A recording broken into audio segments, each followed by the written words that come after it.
Welcome to Cut the Crop, keeping you in the know about everything you grow. Researchers, growers and other interesting folk delivering insights and information on topics ranging from agronomy to profitability. Brought to you by the Foundation for Arable Research. Hello and welcome. My name's Alison Stewart and I'm your host of this session of Cut the Crop. And today my guest is Abby Horrocks from FAR. Welcome, Abby.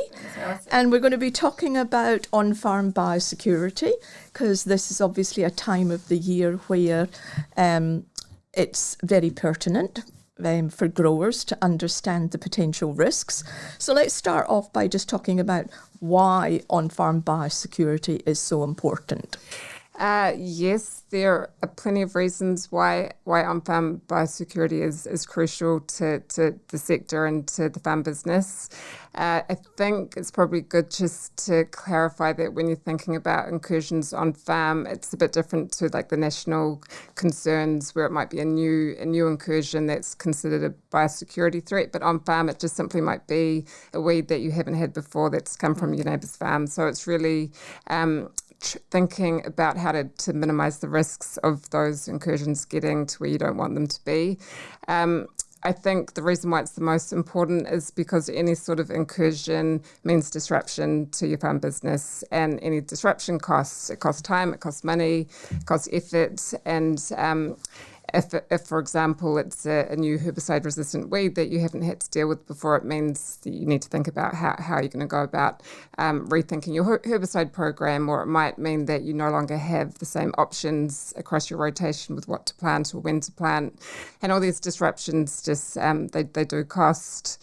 I think in terms of how important it is to individual farmers, it really depends on the individual perspective. For some, it's like number one priority for their business, and they'll operate with it up there as one of the most important considerations. And for others, it's just a little bit off the radar and perhaps less awareness. So I think an important point around this space is that wherever you are on that spectrum, it's just moving forward what tools are available to lift the standard. And as an industry, it's really important that we do lift the standard, so everyone sort of has to play their part, if you like. Yeah. So obviously harvest time brings with it its own particular challenges. I mean, what are the risks, the biosecurity risks that you tend to get around harvest time? So this time, there's just so much going on farm, and when it comes to the hygiene of the machinery coming on and off farm, it's really the soil and the plant material that's likely to be that pathway to be carrying the seeds or the pests that you don't want to get on farm. So at this time of the year, with all that movement, it's that keep it clean or clean on, clean off slogan that really comes, they come into their own. And so really thinking about having those facilities in places, designated places on farm where you can do your inspections and do your wash down, clean down. Basically, at this time of year, trying to minimise unnecessary traffic and movement on farm to reduce the risk of spreading of any of those, the weeds and the pests. And I think trying to keep those risk pathways to the minimum.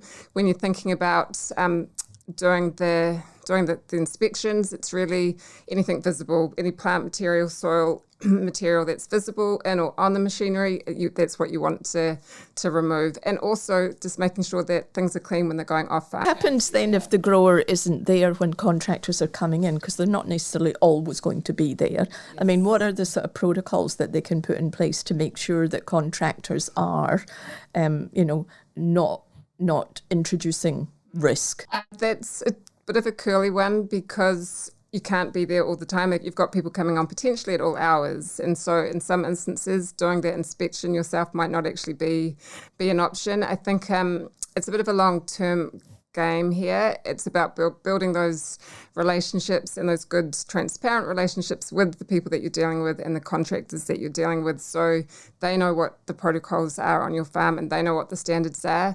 Ideally, you or a family member or a staff member are doing the inspection yourself, because otherwise you really can't control what's going on. But building up those relationships in the long term game is pretty important because you actually can't be everywhere at once. But having those protocols that actually those contractors agree to abide by when they come on farm and actually not being afraid to turn people away or to set those to be really quite strict with your protocols and your standards. And the more we do that and the more farmers do that, the more that just becomes the new norm around expectations.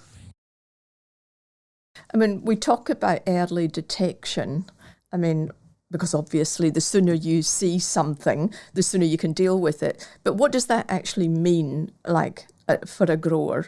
I mean, is it just when you're driving through your paddock or walking around somewhere, you just notice something? Or is it actually a more formalised checking process on a regular basis? Depends on the farmer, because at one end of that spectrum, you might actually have places where I'm going to go and look at this time of the year. I'm going to go and look at my designated washdown area because there could be issues that have come up there that I need to have in my calendar. It's time to go and do that. So there might be things in your plan that you put into place at certain times of the year. At the other end of the spectrum, it's really about just having that business as usual, keeping an eye out mentality on farm, so that anytime there's something that you see that you've not seen before, that's unfamiliar, that you have a bit of a query about, that you actually follow up on that, and making sure that your staff and family have that same approach to anything that is new. Because, as you say, as soon as you let something get established, the chances of being able to contain or eradicate it become a lot lower. So the earlier something's detected, the more options you have with how you go about managing it. And so it's really important to do that. There's certainly processes that can help with that. You might have an app or something that's more structured about how to do these assessments, or it could just be just keeping an eye in. And production wise, you can drop a pin on something. If you see something in a certain place on your farm, it could be really key actually to know to go back to that place to recheck. And if you see something that you've never seen before, what do you have to do, and who do you have to contact? There is an MPI hotline, and that is the port of call if there's something that you suspect is a new incursion into the country. Absolutely, that's the first place to go to is MPI.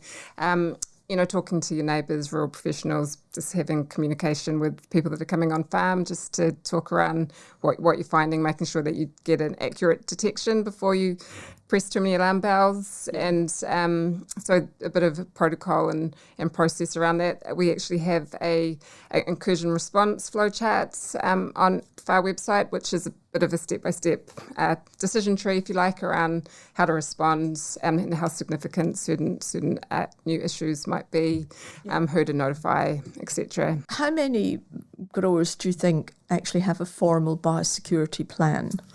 I don't think many would have a formal one, but I think that is something that might start changing. I think there'll be plenty of farmers out there who have a very rigorous plan that is just part of their day-to-day process, but it doesn't require a pen and paper. Up until this point, it's not part of the regulatory process. It is certainly part of the integrated farm plan, good management practices to have a biosecurity plan, but it's probably a lot of times it's pretty informal.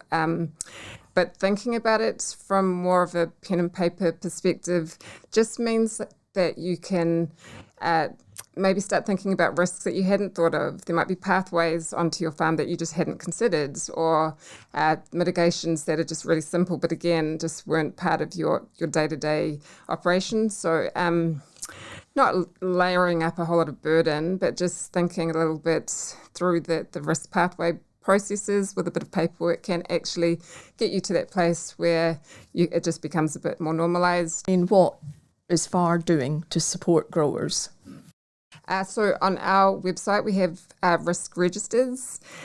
So they're pretty simple. It goes through the main pathways relevant to cropping farms, and generally speaking, that's machinery, that's your visitors, people coming on farm, any sort of seed, plant material, animals, and it goes through the different sort of risk pathways that you might like to think about and certain mitigations that you might be able to adapt to your farm formally or informally, just to try and to lift that standard around or reduce that risk basically around risk. Yeah. Excellent. Anything else that you would like to add to this? I guess I'll just say transparency and good communication with your staff, family, neighbours around this. It's definitely not something that you want to be keeping secret if you've got concerns. I think the more we just talk about this and lift the standards and just treat it with high regard, the less likely we're going to be on the back foot with some of the biggies that are sort of breathing down our necks a little bit. Yeah. Excellent. Thank you. And thank you, listeners. Have a great day on the farm. Thanks for tuning in to Cut the Crop, presented to you by FAR. If you'd like to know more about any of the topics discussed or have any suggestions for future topics, go to www.cutthecrop.co.nz.